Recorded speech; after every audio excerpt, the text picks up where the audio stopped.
Tube. I was just down here in the workshop and my doorbell rings and this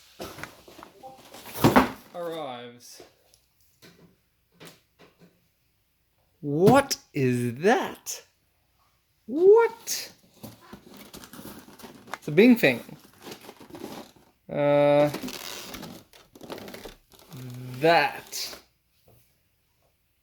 What is that? Is that like a type97 or something? Is it like... I think this is like a circa 2011... I don't know, this is... What is this? It's got a battery thing here, maybe? Is that where the battery goes? Yeah, battery door. Got a little LiPo battery in here. 7.4 volts, 1800 milliamp hours. Doubt that very much.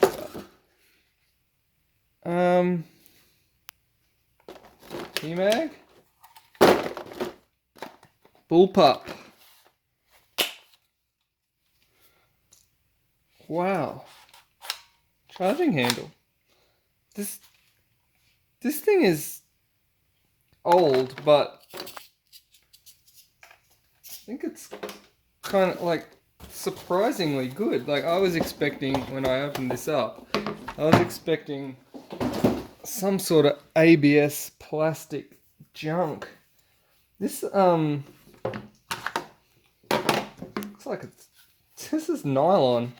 This is really solid nylon. This is like solider than a lot of the present day blasters I've seen, like the M16 and that sort of thing.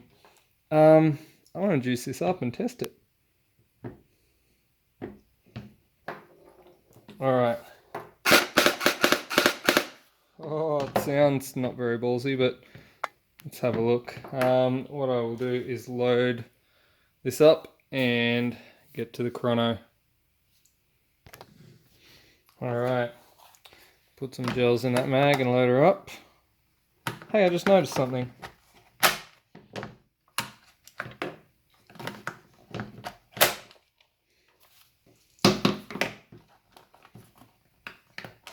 This actually has an ambidextrous mag release. It's one of the only gel blasters I've seen that comes out with an ambidextrous mag release.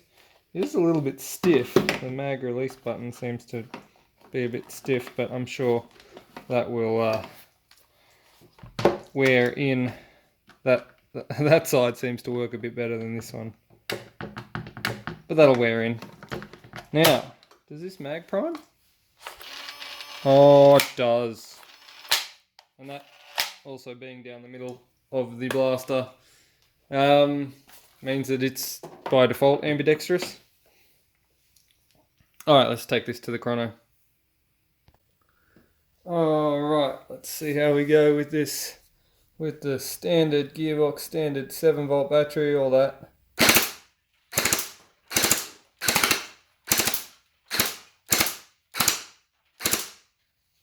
There's some 200s in there.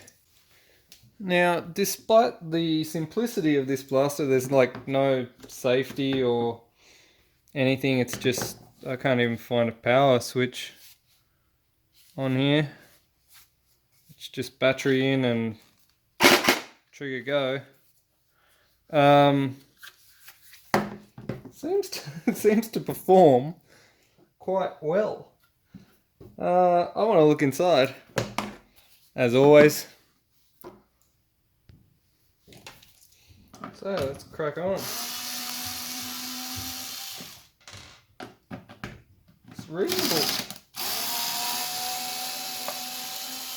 reasonable sized hardware. They seem to have used a mixture of both Phillips and hex.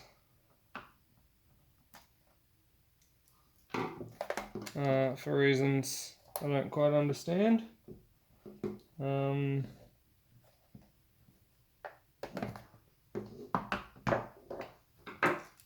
And a combination of Phillips 2 and Phillips 1 screws. Let's have a look.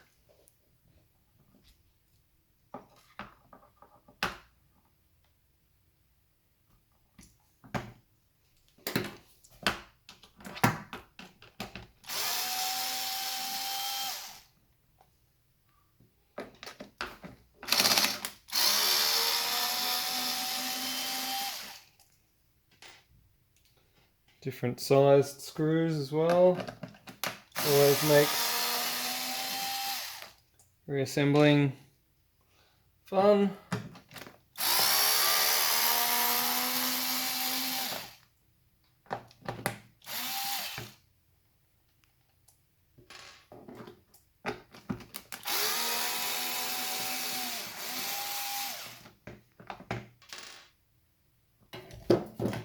See if this part comes up. I've got one more screw I've got to get out of there.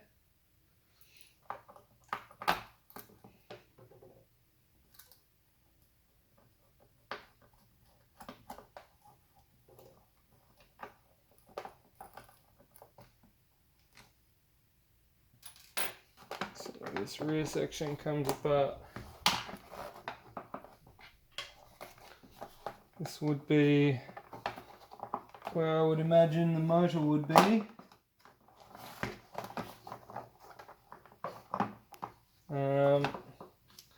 Maybe it's designed such that you have to pull the rest of it apart to get to it.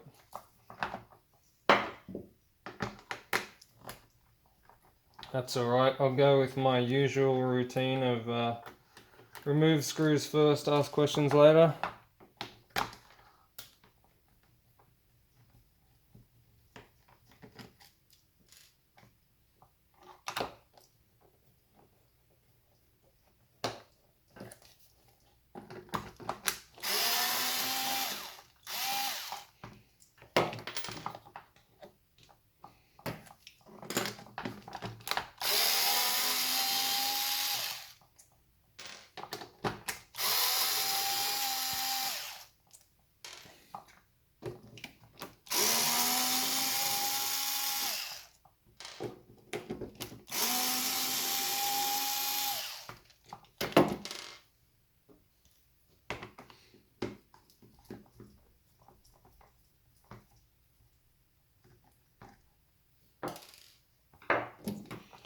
Alright.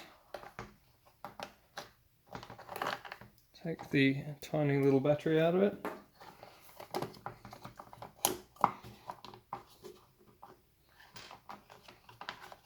What's behind door number 1? Oh wait, there's another tiny screw at the front. Or 2.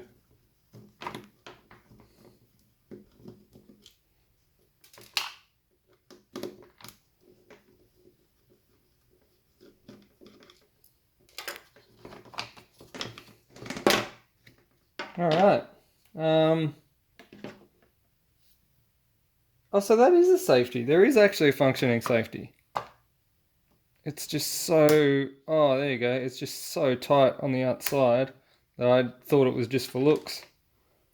the safety switch here. It's actually so hard to switch. I actually thought it was not functional. Trigger switch. Long barrel, which is, I guess, sort of what you expect with a bullpup. It does actually end here, and then this extension is just for looks.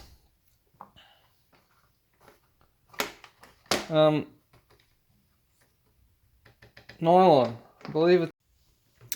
Looks, yeah, it feels like nylon. Yeah, so the barrel is nylon barrel, not your average, that clear plastic, whatever that is. The back up here, and it is, of course, it's Bingfeng, so it's got the Bingfeng inline gearbox. This is the smaller motor version. I think this comes in the MP7. I think this is the same motor they have in the same gearbox they have in the MP7. And if you were unlucky enough to get the first release of the P90, you might have had this in it as well. That's cool. Yeah. See the T-piece is actually interchangeable, so I can go up or down depending on the orientation in this situation. That's kind of cool. I am not going to do any upgrades on this blaster. Who am I kidding? Of course I am. What am I here for? All right. Let's crack this thing open and chuck an O-ring in it at least. At least. Can't have blaster without an O-ring.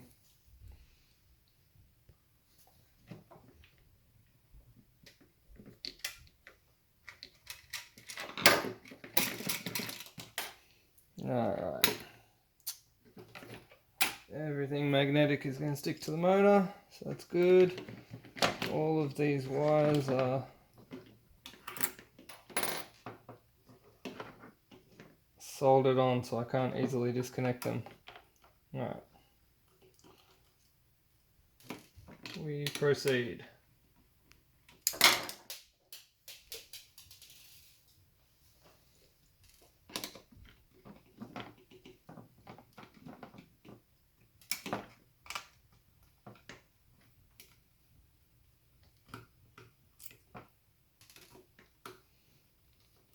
I do like this setup of gearbox, this inline setup. I just wish that Bingfeng had made it out of a slightly more durable material. I know they kind of do the job, but just wish it was a little bit better. Maybe make the gearbox shell out of a nylon or something. Something a little bit stronger.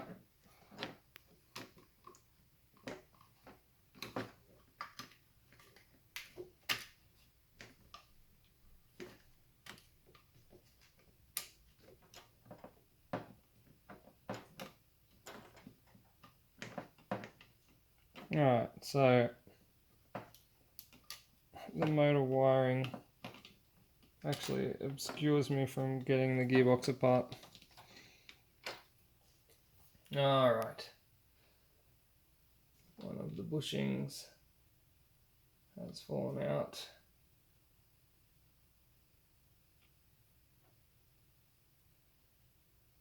And one of the quite rare shims, a little plasticky nylon shim. So that's actually pretty unusual. Last Bingfeng box I pulled apart had 0 shims in it. Let's wind this around a bit. Let's plunger out.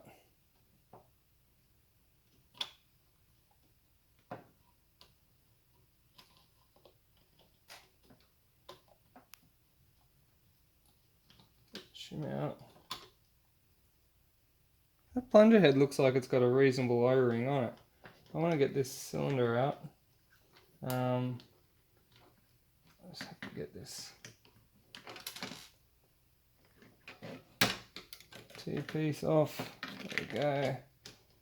Take the cylinder out.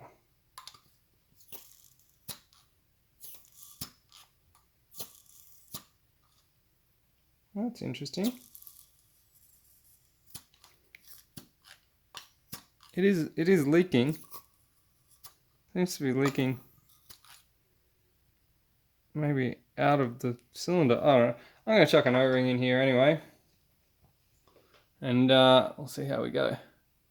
Alright, green O-ring on there now. Plenty of schmoo in this gearbox. It's a bit better. It's not perfect, but not bad. Not bad. It'll do for me. This isn't even my blaster, so the fact that I'm chucking an O-ring in it is merely because I happen to be here putting a O-ring in it. Just happens to be the way I roll.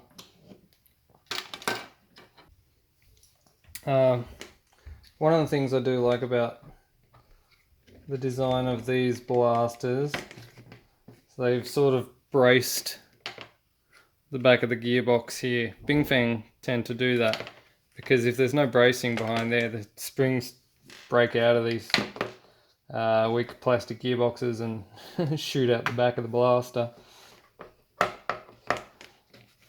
But this little thing is a surprisingly solid thing. I'm pretty, like, I don't know. I thought this was a really old blaster, but I don't think it is as old as I thought it was. I think, judging by the construction, the nylon, and this newer Bingfang style gearbox, I think it's only actually been released in the last few months, I'd say, because all this nylon stuff only started kicking off not that long ago, and that gearbox from the MP7 was an upgrade from the older inline ones that had that old system. I'm not going to explain it, but if you know it, you know it. All in all, I'm just going to whack this together. Actually, let me finish whacking this together. All right, well there it is, all back together. Let's whack a mag in it and take it back to the chrono.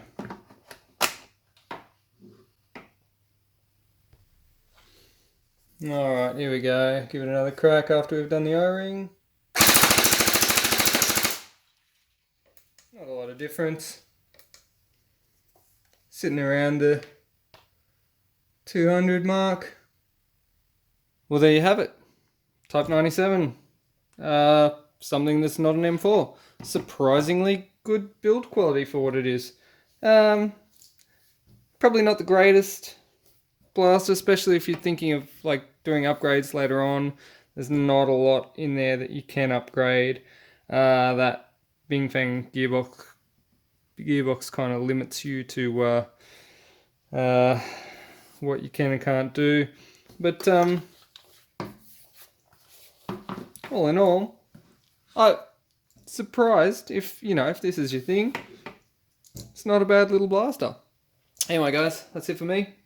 Don't forget to like my channel and subscribe. And if you like what I'm doing here, feel free to buy me a coffee. Peace.